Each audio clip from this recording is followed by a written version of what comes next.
Welcome back to Recorderworks. Today I've got a tune for you called Pastime with Good Company, apparently by Henry VIII.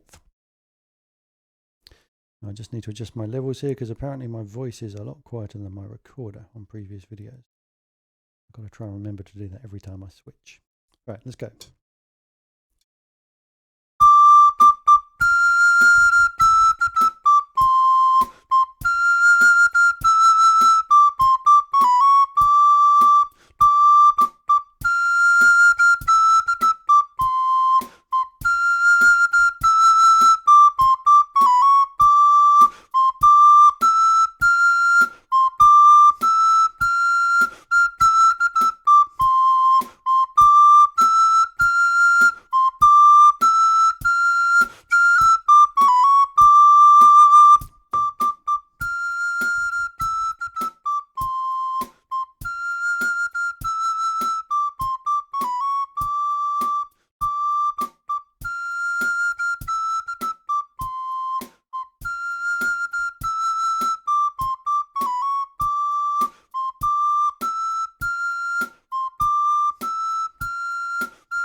So I was worried then that I hadn't actually hit the stop button at the right time, but apparently I did. So now I can play the harmony for you.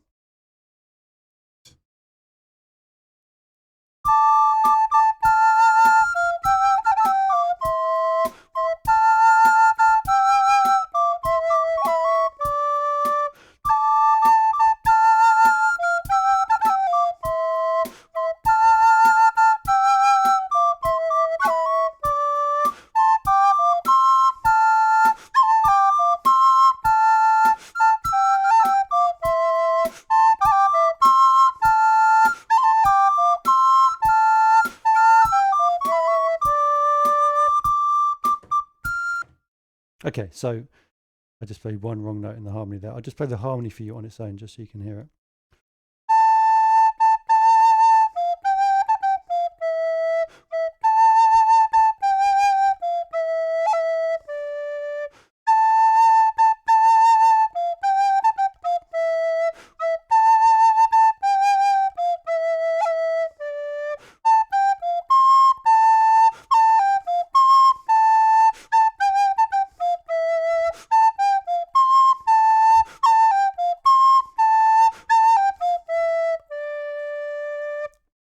Okay, just a couple of things about the harmony there. I'm using these tin whistle style cuts on various notes.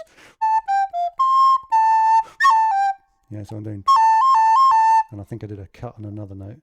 The general rule, which I find translates really nicely to the recorder, is for the upper hand, we're using the index finger, and then for this G and below, we're using the, is that the ring finger on the left hand? So even the E gets cut with that finger. If you want to be more precise with using proper notes, then you can, but they're usually an approximation anyway because you're using alternative fingering. So I find these are quite nice and they give a nice kind of rhythmic kind of punctuation to the notes.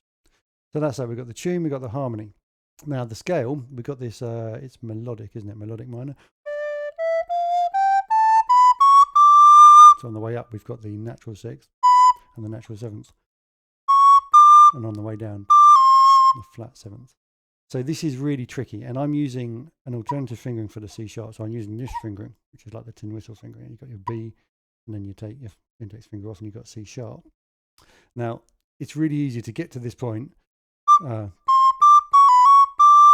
just completely mess it up and be confused about which fingering you're going to use. So there are alternatives, like coming from D to C sharp.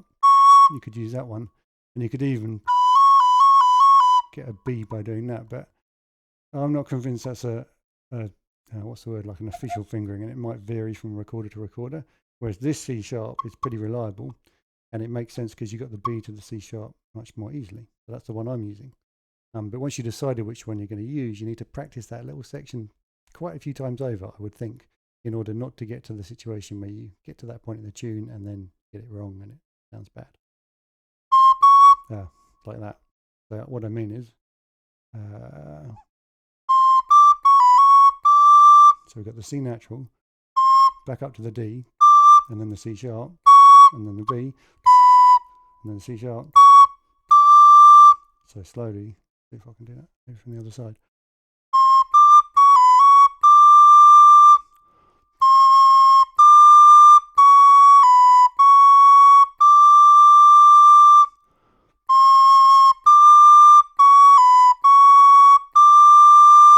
Can be surprisingly tricky. Okay, so I think that's it. I'll maybe try one more time with a harmony if I've recorded the melody, so I can try the harmony again. So let's do that before I finish.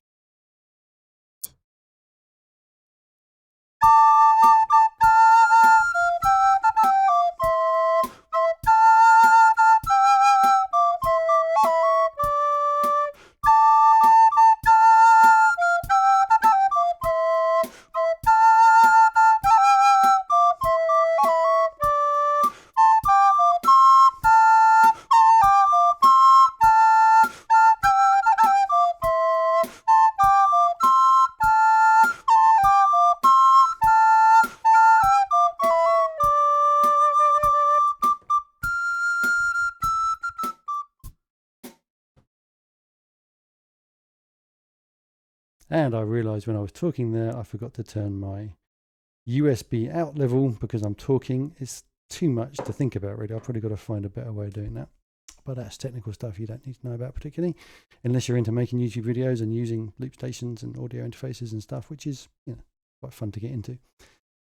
So there it is. Thanks for watching. Please like and subscribe to my channel if you like this material, and I'll see you in the next video.